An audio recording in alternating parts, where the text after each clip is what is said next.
प्रिय विद्यार्थियों, मैं डॉक्टर ओंकार नारायण सिंह, सह आचार्य इतिहास विभाग, राजकीय महाविद्यालय बायतू महाविद्यालय में प्रवेश पर आप सबका स्वागत करता हूँ।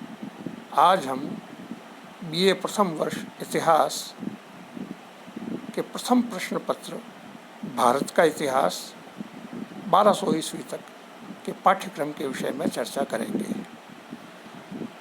आपका यह पाठ्यक्रम 2 प्रश्न पत्रों के अंतर्गत विभक्त है, जिसमें से आज हम प्रथम प्रश्न पत्र पर चर्चा करेंगे। यह प्रश्न पत्र 100 अंक का है और परीक्षा के अवधि 3 घंटे होगी और यह 5 इकाइयों में विभक्त है। हम इन इकाइयों के बिंदुओं पर संक्षिप्त दृष्टिपात करेंगे। इकाई प्रथम के अंतर्गत प्राचीन भारतीय इतिहास जानने के स्रोत के विषय में चर्चा की जाएगी।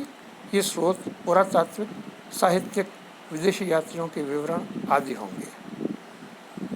पूर्व पाषाण काल, मध्य पाषाण काल और नव पाषाण काल के विषय में भी चर्चा की जाएगी। इसी क्रम में ताम्र पाषाणकालीन संस्कृति के विषय में चर्चा की जाएगी। प्रथम इकाई में इतना ही। द्वितीय इकाई के अंतर्गत हड़प्पा सभ्यता या सिंधु सभ्यता के नगर नियोजन के संदर्भ में इसकी विशेषताओं पर चर्चा की जाएगी। इसके पतन के कारणों के विषय में विचार किया जाएगा। वैदिक युगीन राजनीतिक व्यवस्था, आर्थिक जीवन की चर्चा करते हुए भारत में लौह युगीन संस्कृति के प्रमुख उपादानों के विषय में विचार किया जाएगा। इसके साथ ही उत्तर एवं दक्षिण में महापाषाण युग, जो महापाषाणी कब्रों से जुड़ा हुआ है, उसका विवेचन किया जाएगा। इकाई तृतीय में चंद्रगुप्त मौर्य की विजय और उसकी प्रशासनिक व्यवस्था का विस्तृत विवेचन किया जाएगा। चंद्रगुप्त मौर्य का प्रशासन ही मौर्यकालीन प्रशासन का प्रतीक है। चंद्रगुप्त मौर्य के बाद उसके पुत्र बिंदुसार और पौत्र अशोक के विषय में चर्चा की जाएगी। अशोक की उपलब्धियां, कलिंग युद्ध, उसके बौद्ध धर्म ग्रहण करने और उस धर्म का प्रचार करने के विषय में विस्तृत विवेचन किया जाएगा। मौर्यकालीन प्रशासन के समानांतर मौर्य युगीन कला, स्थापत्य कला, मूर्ति कला, विशेषकर अशोक के स्तंभ कला, इसके विषय में चर्चा की जाएगी। तत्पश्चात शुंग वंश के शासन के अंतर्गत पुष्यमित्र शुंग, उसके पुत्र अग्निमित्र के साथ शुंग वंश के विषय में जानकारी दी जाएगी। शक राजा रुद्रदमन के विषय में भी उसकी उपलब्धियों की चर्चा की जाएगी। इसी के साथ कुषाण शासक कनिष्क एवं सातवाहन शासक गौतमीपुत्र शातकर्णी की उपलब्धियों का भी मूल्यांकन किया जाएगा।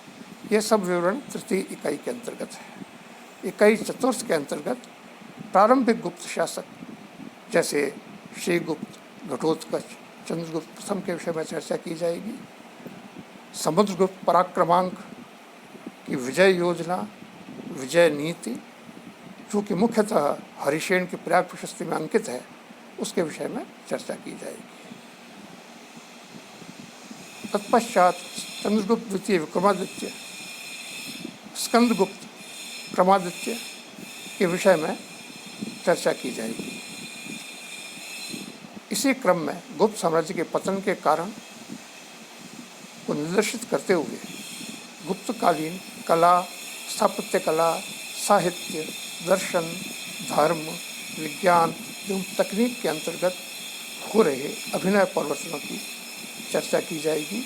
इसके अंतर्गत मुख्यतः कालिदास, आर्यभट्ट, ब्रह्मगुप्त, वराहमिहिर,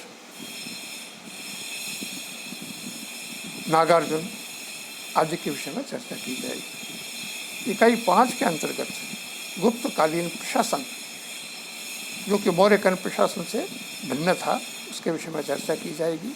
तत्पश्चात वर्धन वंश के विषय में चर्चा करते हुए प्रभाकर वर्धन और राज्यवर्धन के अनंतर हर्षवर्धन की विजयों सांस्कृतिक उपलब्धियों, प्रयाग सभा, कन्नौज सभा के विषय में चर्चा की जाएगी। साथ ही वैनसांग, जो कि चीनी यात्रा करने के लिए 629 ईस्वी से 643 ईस्वी तक भारत में रहा था हर्ष के शासनकाल में, उसके विषय में चर्चा की जाएगी। इसके पूर्ववर्ती फाहयान की भी चर्चा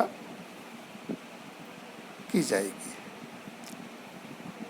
भारतीय संस्कृति में दक्षिण भारत के राज्यों, विशेषकर चोलों, चालुक्यों और पल्लवों के योगदान के विषय में चर्चा की जाएगी। खास करके उनकी विजयों और संस्कृति के विषय में चर्चा की जाएगी।